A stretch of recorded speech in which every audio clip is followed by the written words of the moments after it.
Bonjour à tous et bienvenue sur notre chaîne YouTube, la chaîne de Ligne Droite. Je vous invite à vous abonner à cette chaîne, à aimer, à partager, à commenter ces vidéos. C'est très important pour notre référencement et c'est une manière de nous soutenir. Merci à vous tous. Bonjour Julien Rochdy. Bonjour à vous. Et donc vous êtes essayiste, vous êtes auteur entre autres de Nietzsche l'actuel, introduction à la philosophie nietzschéenne, suivi de Nietzsche et l'Europe mémoire. Vous avez écrit aussi L'amour et la guerre, répondre aux féministes aux éditions Héthérie. Et enfin Philosophie de droite, qui est donc votre dernier livre. Alors la première question, qu'est-ce que philosophie de droite ? Alors, il y a un petit problème de son. On revient tout de suite avec vous très vite. Donc Julien Rochdy, je rappelle, donc Philosophie de droite, donc aux éditions Héthérie, qui est donc sa propre maison d'édition qui permet une indépendance totale à ses auteurs. On va le retrouver tout de suite. Là. C'est bon, le son remarche. Ça marche. Voilà. Donc vous êtes avec nous. Donc vous écrivez donc Philosophie de droite. Qu'est-ce qu'une philosophie de droite ? Alors, pardonnez-moi si j'ai muté le micro en appuyant sur un bouton sur lequel il ne fallait pas. Je ne suis pas un grand spécialiste des nouvelles technologies. Pardonnez-moi. Est-ce que c'est quelque chose de droite, ça, déjà ? C'est un défaut qui souvent, effectivement, nous partageons, malheureusement. Il faut utiliser les nouvelles technologies, il faut utiliser tout ce que Internet nous permet pour diffuser nos idées et toucher un maximum de gens. Donc, il faut que je m'améliore également dans ce domaine-là, comme nous tous. Alors, pour répondre à votre question, Philosophie de droite, c'est un livre que j'ai écrit donc l'année dernière, qui est mon dernier livre et qui, en fait, a deux vocations. La première, c'est de déterrer les auteurs contre-révolutionnaires pour montrer aux gens, pour expliquer aux gens, aux jeunes en particulier, mais pas que, ce qu'est la philosophie contre-révolutionnaire, qui est la véritable source de notre pensée, en fait, de la pensée, de la philosophie, qui s'oppose à la gauche depuis déjà 2 siècles, c'est-à-dire, en fait, qui s'oppose à la modernité. Et dans la dernière partie du livre, qui est une postface que j'ai appelée Droite et déconstruction, je m'attaque non plus à la philosophie de la contre-révolution pour l'expliquer de façon le plus pédagogique possible, je m'attaque à la pensée de la gauche, toute dernière sur le marché, à savoir la pensée de la déconstruction qui a donné le wokisme que l'on connaît aujourd'hui. Je suis allé chercher chez ces auteurs, chez ces auteurs et ceux qui ont été à son origine, notamment les penseurs de la French Theory, Derrida, Deleuze, Blanchot et tout le reste. Je montre ce qu'est cette pensée dans ses fondements et j'explique ce que doit être une droite face à cette pensée de la déconstruction. Donc c'est vraiment un livre assez global, je crois, et en tout cas c'est ainsi que je l'ai voulu. Un livre à la fois donc pour former à la philosophie contre-révolutionnaire, que l'on méconnaît totalement en France, la philosophie conservatrice, que l'on malheureusement, qui est totalement passée sous silence et méconnue, j'allais vous dire, même dans les milieux de droite. Et c'est ça le pire. Donc c'est pour que tous les militants et que tous les gens intéressés par la philosophie politique connaissent par cœur la pensée de la contre-révolution, et puis en plus, et cette vision pertinente sur ce que nous avons à affronter aujourd'hui, à savoir la philosophie de la déconstruction. Donc qui est donc pour vous la métaphysique de la gauche que vous résumez, hein, elle est progressiste et matérialiste. Oui, en fait, il y a congruence totale entre la gauche et la modernité. La civilisation européenne est passée d'une civilisation classique qu'on appelle, qui finalement continuer de communier dans une pensée qui venait des anciens et des antiques, hein, de la pensée déjà des grands penseurs de l'Antiquité jusqu'au Moyen Âge. Et puis à partir de la Renaissance, les choses se sont mises à changer progressivement. Et avec les Lumières et la Révolution, nous avons changé de civilisation en termes de mentalité, en termes de façon d'appréhender l'humain, d'appréhender l'existence, d'appréhender le rapport à la cité, d'appréhender la politique. Et nous sommes entrés dans cette nouvelle ère qui est une parenthèse dans notre civilisation, je crois, qui s'appelle la modernité. La modernité a une métaphysique particulière qui lui est propre. Elle a comme vous disiez, une façon d'être au monde. Elle implique un certain rapport à la cité qui est totalement différente de ce que nos ancêtres pouvaient connaître. Et cette modernité-là a pu développer sans évidemment notre sagacitas, c'est-à-dire notre capacité à développer et à améliorer notre technologie, par exemple, à pouvoir aller sur la Lune, mais à réduire considérablement notre sapienza, c'est-à-dire notre sagesse profonde, qui nous permet précisément de ne pas aller nous suicider sur la Lune, comme pour employer la métaphore de Malraux.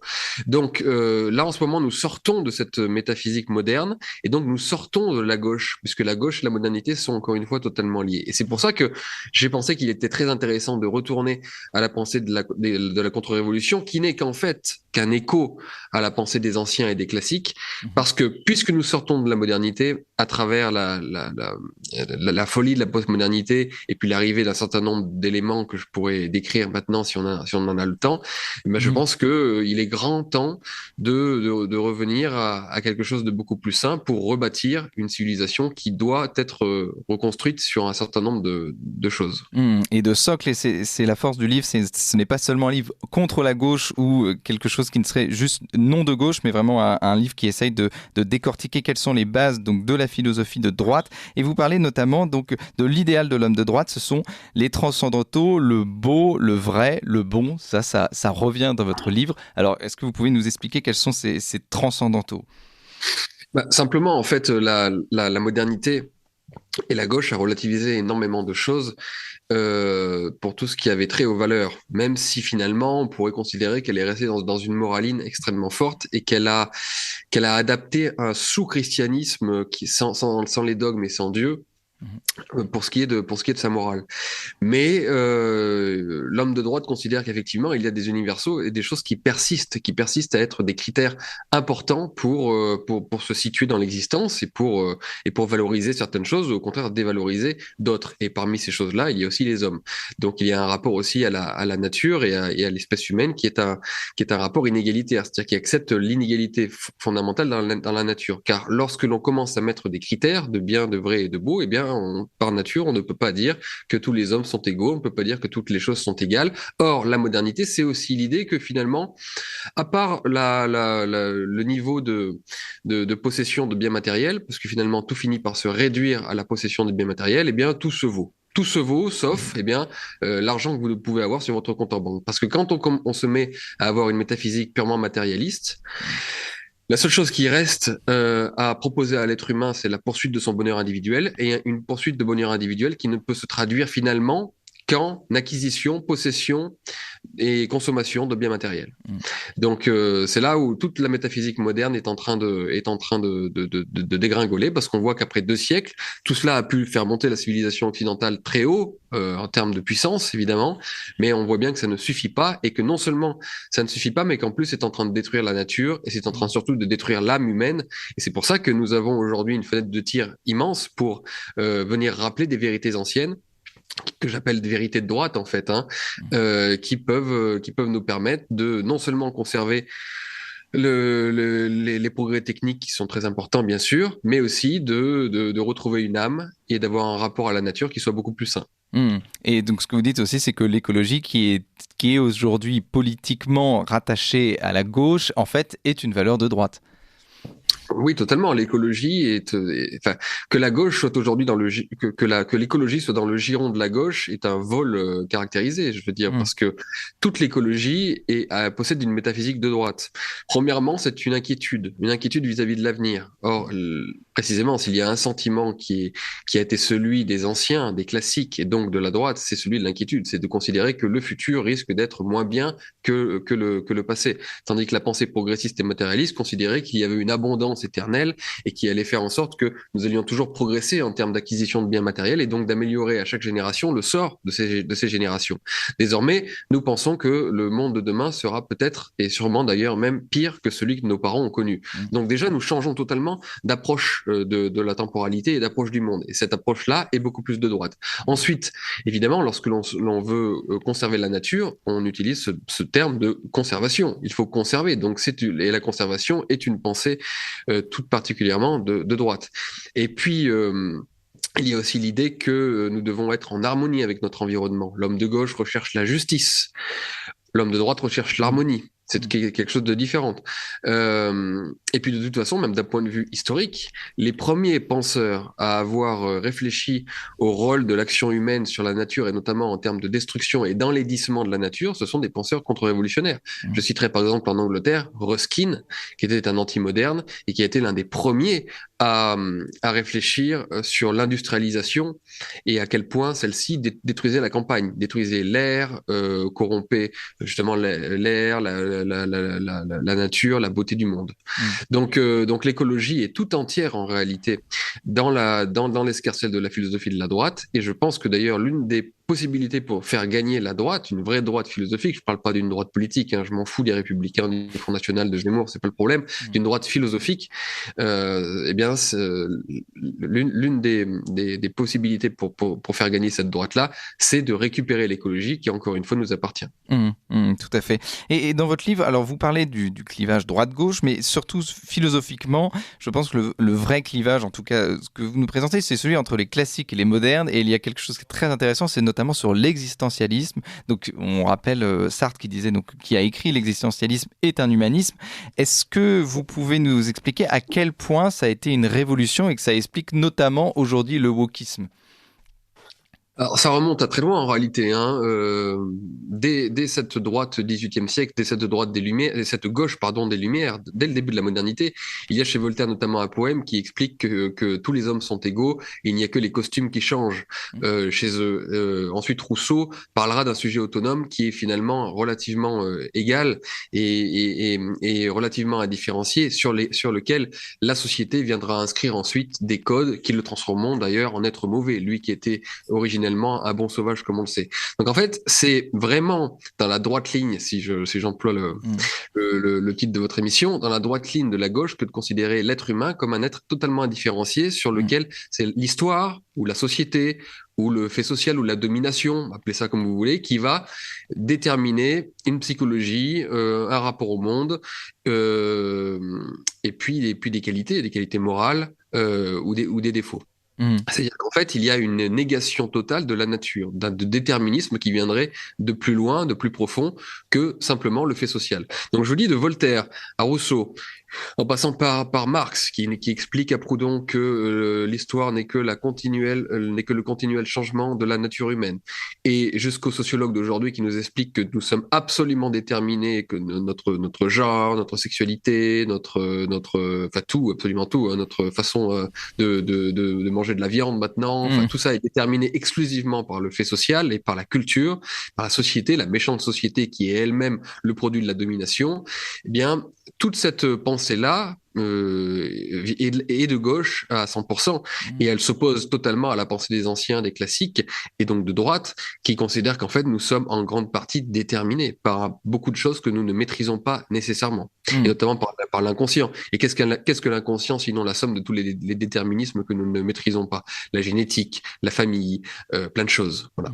Et comment vous expliquez donc des philosophes qui sont classés ou qui se sont classés à gauche, comme Michel Onfray et Alain Finkielkraut, aujourd'hui on les retrouve sur de nombreux sujets. Alors est-ce que ce sont des gens de droite refoulés, ou est-ce qu'ils peuvent être de gauche tout en développant une philosophie classique ?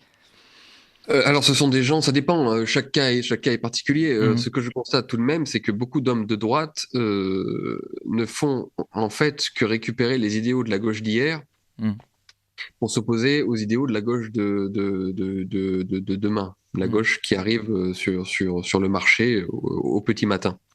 Et ça, c'est une grave erreur, c'est une bêtise que les hommes de droite ont tendance à faire depuis déjà 2 siècles, c'est-à-dire que au lieu de revenir directement à la pensée des classiques, à la pensée des anciens, à la pensée de la contre-révolution qui a fondé la droite, eh bien tout ce que font les hommes de droite, c'est de s'arrêter à un moment T et de vouloir conserver les acquis de ce qui était révolutionnaire d'un point de vue de gauche il y a 10, 20, 30 ans, 40 ans. Donc en fait, souvent, les Finkielkraut et les Onfray, lorsque je les écoute, ils ont des bons sentiments, bien sûr, hein, je ne veux pas totalement les critiquer, mais très souvent, en fait, ils se contentent de défendre la gauche d'il y a 40 ans, qui et du coup est passée à droite parce que la gauche, depuis, vu qu'elle continue en permanence d'avancer, eh bien, réforme son idéologie, réforme sa façon de voir les choses et continue dans son agenda nihiliste, son agenda de négation, hein, toute modernité est négation, comme disait Adorno. eh bien, continue d'avancer et avec son bulldozer du soi-disant progrès. Et donc, en fait, quand la droite se résume et se contente de n'être que la gauche d'hier, eh bien, elle est vouée à disparaître parce qu'en fait, elle reste inscrite dans la métaphysique de la gauche qui veut que de toute façon, le lendemain soit toujours meilleur que la veille. Donc, si nous restons dans cette métaphysique-là, ça ne sert à rien de s'arc-bouter aux idéaux d'hier parce que il y a dans les idéaux d'hier les germes des idéaux de gauche du lendemain. Donc c'est pour ça que ces types de droite se font toujours rouler dessus et sont souvent les cocus de l'histoire, si vous me permettez, parce que c'est une très mauvaise méthode et que si nous voulons vraiment battre la gauche et la modernité d'une manière générale, il ne faut pas s'inscrire simplement dans le stade de la modernité qui était celui de nos parents, il faut rejeter en bloc la modernité, et pas la modernité au sens du progrès technique, hein, j'entends, au sens de la philosophie qui a totalement transformé les mentalités européennes depuis 2 siècles. Et donc il y a une phrase qui résume bien votre livre, c'est « L'homme de droite fait tout pour que la vie ne devienne pas un enfer et l'homme de gauche fait tout pour que la vie devienne un paradis ». Alors ça rejoint évidemment l'existentialisme de Sartre et l'essentialisme des classiques. Alors est-ce que vous pouvez nous expliquer, c'est vrai qu'on pourrait se dire être de gauche, vouloir un paradis sur Terre, finalement, forcément, naïvement, c'est ce qu'il y a de mieux pour le monde. C'est une façon de rapport au réel, en fait. Lorsque nous vivons dans une société d'abondance, ce que nous sommes en train de quitter, hein, d'après Macron même, lorsque nous pensons que le progrès technique ne va faire qu'améliorer les conditions d'existence de l'être humain, eh bien, on se met à croire et à rêvasser en des lendemains qui chantent, en des lendemains qui peuvent être meilleurs que les veilles, que le passé, parce que nous avons des instruments que nos ancêtres n'avaient pas, et grâce à ces instruments, nous pouvons recréer une société, recréer une civilisation qui sera basée sur des postulats plus éthiques, plus justes, plus moraux, qui bénéficieront davantage à l'ensemble des êtres humains. Ça, c'est pour résumer extrêmement grossièrement et rapidement, c'est ainsi que ça se passe. Donc du coup, l'homme de gauche, plein de sa fatuité de moderne, s'imagine que il peut créer le paradis sur Terre parce qu'il dispose encore une fois d'instruments que nos ancêtres n'avaient pas, et notamment des instruments liés au progrès technique. Bon, l'homme de droite, le classique et l'ancien, est plutôt hanté par l'émergence toujours possible du chaos. C'est-à-dire qu'il a conscience que la société et tout ce qui lui est cher dans la vie sont des choses fragiles en réalité, des choses qui peuvent disparaître en un claquement de doigts.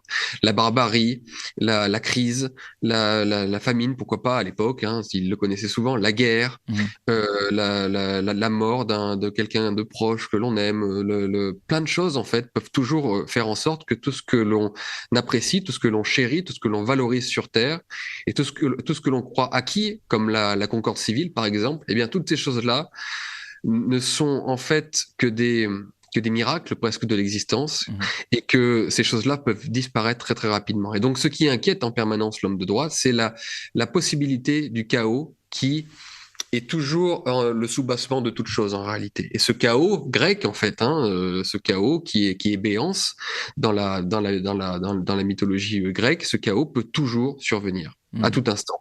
Et donc, partant de là, en fait, ce chaos, cet enfer, ce mélange des genres, cette anarchie qui peut en permanence revenir et détruire tout ce que nous aimons, eh bien, l'homme de droite va faire en sorte d'essayer de le contenir le plus possible et de faire en sorte de mettre en place une société et de vivre de telle façon que ce chaos puisse être éloigné le plus loin possible. Et donc c'est ça qui va plutôt le guider. C'est pas l'idée d'un paradis sur Terre possible pour le lendemain, mais c'est la hantise que l'enfer est toujours possible sur Terre, et donc d'essayer de faire de son mieux pour que cet enfer ne revienne pas parce qu'il est toujours présent en réalité. Et donc voilà, c'est deux métaphysiques absolument et deux façons d'appréhender l'existence et la vie totalement différentes et qui induisent donc un clivage énorme entre la gauche et la droite. C'est-à-dire que le bien et le mal est au cœur déjà de l'homme. Et donc la gauche a l'État comme moyen pour accéder à ce paradis. Et alors paradoxalement, on pourrait croire que l'homme de droite est plutôt patriote. Vous-même, vous avez fait de la politique et pensez que l'État peut permettre d'améliorer les choses. Et vous, ce que vous dites, c'est que l'homme de droite doit se passer au maximum de la tutelle de l'État.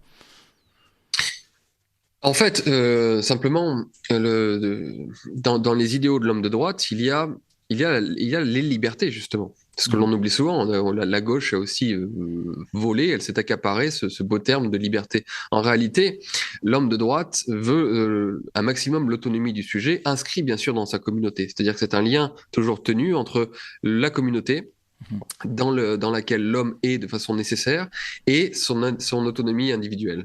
Et notamment le fait qu'il ne puisse pas être volé, être tyrannisé par une puissance sur laquelle il n'aurait pas de maîtrise. Donc c'était tout le rapport à l'époque de la royauté. Hein. En royauté, sous la monarchie, il y avait plein de républiques sous le roi, comme disait Fustel de Coulanges. Là, il y avait beaucoup plus de liberté locale et d'autonomie locale, que ce soit à titre individuel qu'à titre communautaire. Les corporations, les églises, les associations jouissaient d'une liberté bien plus grande sous le roi qu'elles ne l'ont connu après sous la République, qui a tout centralisé et qui a voulu justement commencer à mettre sa mainmise un peu de partout. L'instrument rationnel, en fait, si vous voulez, la gauche considère toujours que si l'on reconstruit rationnellement, d'après sa propre rationalité, la société, celle-ci ira vers le mieux, d'accord? Que nous ne pensons pas du tout comme cela. Donc, évidemment, la gauche va user de cet instrument rationnel qui est l'État. C'est la philosophie de Hegel et de Marx, l'instrument le plus rationnel pour gérer la complexité de l'être humain et notamment en forte densité urbaine. Ça va être l'État, et plus l'État va être puissant, plus il va organiser la société pour son mieux. Nous ne pensons pas du tout comme ça. Nous pensons qu'il faut d'abord que les communautés soient vivantes et que l'État arrive en dernier. Nous devons nous gérer nous-mêmes, et plus nous savons nous gérer nous-mêmes en communauté et en responsabilité individuelle, plus nous parvenons à nous passer de l'État. L'État ne doit être que le chapeau suprême qui dispose de l'autorité suprême, de l'autoritas, mais qui ne doit pas gérer nos vies individuelles. Parce que lorsque l'État se met à gérer nos vies individuelles et à gérer la vie de nos familles, nous nous déresponsabilisons et in fine, l'homme perd énormément en qualité. Et nous ne sommes plus libres. Moi, je voulais revenir sur nos collègues journalistes qui vous taguent évidemment donc de fascistes, d'extrême droite, peut-être de complotistes, je ne sais pas. Mais il y a un nouveau mot aussi qui est viriliste. Alors aujourd'hui, c'est très vague parce qu'aujourd'hui, quand vous faites un barbecue, donc vous êtes potentiellement viriliste. Qu'est-ce que le virilisme qu'on vous impute ? Franchement, les arguments des journalistes de gauche et des gauchistes sur les réseaux sociaux ne comptent pas vraiment. Après, comme vous dites, en fait, on est tous fachos, on est tous virilistes. En fait, maintenant, dès que vous allez vous faire un barbecue, vous allez être considéré comme un masculiniste viriliste. Donc, vous voyez, finalement, moi, ça fait des années qu'on m'attaque avec ces qualificatifs et ces noms d'oiseaux. Donc, mais j'ai toujours dit, vous allez voir, ça va finir par être démocratisé, et on va finir par traiter tous les gens un petit peu sains d'esprit de cette façon, de fascistes, d'extrême droite et pourquoi pas de masculinistes virilistes. Bon, moi, on m'a dit ça parce que j'ai écrit un livre contre le féminisme actuel, et que je considère toujours que la masculinité et la féminité sont deux acquis à la fois de la nature humaine et de la culture qui sont magnifiques et qui doivent être conservés dans leur complémentarité. Ça suffit à faire de moi une espèce de masculiniste qui se tape sur le torse chaque matin et qui passe d'arbre en arbre grâce à des lianes comme Tarzan. Bon, écoutez, je vous dis, je vais me faire un barbecue la semaine prochaine et je serai un horrible macho qui soutient la société patriarcale. Voilà, ça ne sert à rien d'écouter leurs bêtises, c'est comme ça. Quant à l'accusation d'être d'extrême droite, en réalité c'est pareil, je suis simplement pour un bon sens, je souhaite que mon pays reste mon pays et ça suffit aujourd'hui pour passer pour le pire des nazis, donc c'est ce que je vous dise. Et d'ailleurs, donc, une étude de Fondapol a révélé que les Français seraient de plus en plus de droite, ils représenteraient plus de 57% des électeurs. Alors comment vous expliquez que les idées de droite soient de plus en plus populaires aujourd'hui ? Parce que justement, nous sommes en train c'est ce que je vous disais au départ, nous sommes en train de changer de civilisation. Alors, il faut s'entendre qu'est-ce que je dis par civilisation ? Nous sommes en train de changer d'approche du monde. Nous pensions pendant 2 siècles que les choses allaient en s'améliorant grâce au progrès technique. Et donc nous étions dans une métaphysique de gauche et que tout allait aller pour le mieux. Maintenant, nous entrons dans l'ère de l'inquiétude. Nous pensons que demain sera sans doute pire qu'hier. Et partant de là, nous redécouvrons à minuit moins le quart, comme très souvent, nous redécouvrons les pensées des anciens, les seuls qui pourront réparer un petit peu le navire sur lequel nous sommes embarqués. Donc ça, c'est pour l'explication philosophique, si je puis dire, mais l'explication simplement prosaïque, c'est que la réalité nous donne raison en permanence. Voilà, l'insécurité, les crises économiques, le fait que les gens ressentent de plus en plus que leurs âmes sont desséchées, font que l'homme recherche autre chose. Et après 30 ans, 40 ans de domination sans partage du gauchisme culturel, pas forcément politique, mais surtout culturel, eh bien, nous souhaitons autre chose. Et pour finir, donc je voulais parler de votre dernière vidéo que vous avez sortie. Donc vous êtes très suivi sur YouTube. On invite nos auditeurs évidemment à vous suivre. Vous parlez de l'avenir politique de la France, de vos perspectives, vos réflexions, notamment sur l'éclatement de la droite politique. Alors, comment vous voyez l'année à venir et les décennies à venir pour la droite ? Moi, je crois qu'arrivera au pouvoir un parti de droite autoritaire. C'est inscrit dans la nature des choses.